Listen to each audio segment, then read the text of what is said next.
আসসালামু আলাইকুম everyone, welcome back to my channel. আশা করি সকলে ভালো আছেন। আজকে আমি খুবই সুস্বাদু এবং পুষ্টিকর ঢেঁড়সের ভর্তা রেসিপি তৈরি করেছি। তো কি করে ঢেঁড়সের ভর্তা রেসিপি কত সহজে তৈরি করবেন সেটি জানতে হলে পুরো ভিডিওটি না টেনে দেখতে হবে। তো একটি লাইক দিয়ে ভিডিওটি শুরু করা যাক।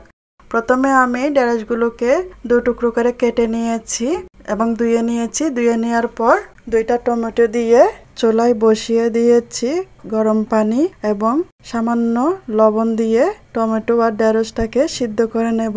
5 মিনিটের মতন আমি ঢেঁড়সটাকে সিদ্ধ করেছি। এরপর আমি পানিটাকে জড়িয়ে নিয়ে এক সাইডে রেখে দিয়েছি।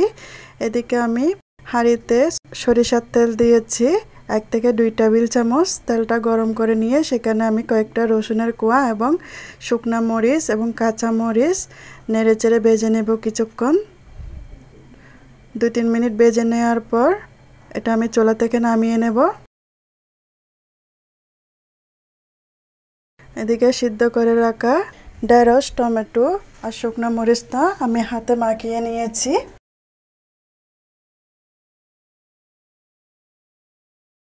এর মধ্যে আমি পেঁয়াজ কুচি দিয়ে দিয়েছি, ধনিয়া পাতা দিয়েছি। ধনিয়া পাতা ছাড়া কিন্তু ভর্তা খেতে আমার ভালো লাগে না।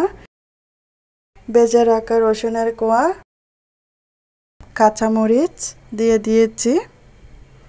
যে তেলটা ছিল সে তেলটা আমি উপরে দিয়ে দিয়েছি।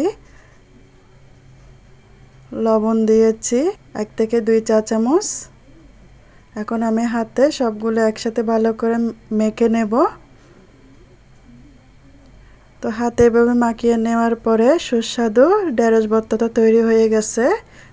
তৈরি করা কিন্তু দেখেন কতটা সহজ, কিন্তু এটা খেতে কত মজা এবং কতটা পুষ্টিকর অবশ্যই আপনারা বুঝতে পারছেন।